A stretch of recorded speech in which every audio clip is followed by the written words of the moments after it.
ఇవాళ గురుకులాల గురించి కూడా మేము చెప్తా ఉన్నాం. ముందుగాల కేటీఆర్ మీ హయాంలో ఎంతమంది చనిపోయిర్రో ఆ రోజు ఒక్కరి దగ్గర కూడా మీరు పోలే.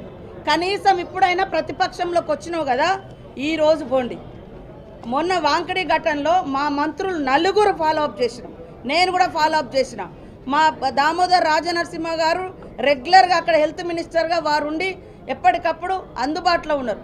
2 మినిస్టర్లు అక్కడ చేసిండ్రు. ఇంకా మేము పోలే మా నలుగురు మినిస్టర్లు అక్కడ నిరంతరం చేసినాం. అదే కాకుండా 16 లక్షలు ఖర్చు పెట్టినాం అమ్మాయిని బతికించడం కోసం.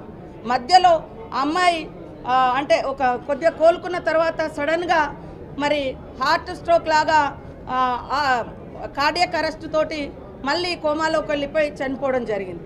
అయినా కూడా మా యొక్క ఎమ్మెల్సీ దండ విఠల్ గారు మొత్తం అక్కడ కాపలా ఉన్నట్టుగానే ఉండి పర్యవేక్షణ చేయడం జరిగింది. మరి హైదరాబాదు నిమ్స్ కంటే ఇంకా అత్యున్నతమైనదైతే నిమ్స్ మన అందరికీ అత్యున్నతమైన హాస్పిటల్. దాంట్లో మేము ట్రీట్మెంట్ ఇచ్చే ప్రయత్నం చేసినాం. 25 రోజులు ప్రయత్నం చేసినాం. అంతిమంగా సరే కొన్ని ఇబ్బందులతోటి ఆమె చనిపోయింది. అయినా కూడా మేము అన్ని రకాలుగా ఆ కుటుంబానికి భరోసానిచ్చినాం, ఆదుకుంటున్నాం. కానీ మీ హయాంలో ఒక్క పిల్లగాడు చచ్చిపోయినా, ఒక్క అమ్మాయి చచ్చిపోయినా, ఒక్క రోజున మీరు ఒక్క మంత్రి అయినా పోయిందా? ఇవాళ ముసలి కన్నీళ్లు గారుస్తున్నారు.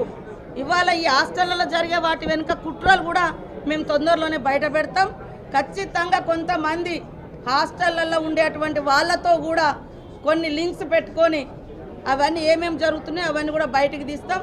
ఆ అధికారులు ఎవరైనా అట్లాంటి వాటి కుట్రలకు తెరలేపితే వాళ్ళ మీద క్రిమినల్ కేసులు పెడతాం, సర్వీస్ నుంచి కూడా రిమూవల్ చేస్తామని కూడా ఈ సందర్భంగా హెచ్చరిక చేస్తాం. అదే చెప్తామంటున్నా కదా, ఆధారాలతో చెప్తాం. అదే వెనక రాజకీయ పార్టీ ఉంటారు, ముంగట ఎవరో ఒకరు వాళ్ళ అన్యాయాలు వాళ్ళకి సంబంధించిన మనుషులు చెప్తాం. మాకు డౌట్స్ ఉన్నాయి ఈ హాస్టల్స్లలో జరిగే వాటి మీద మాకు డౌట్స్ ఉన్నాయి కాబట్టి మేము వాటితో వివరంగా చెప్తాం.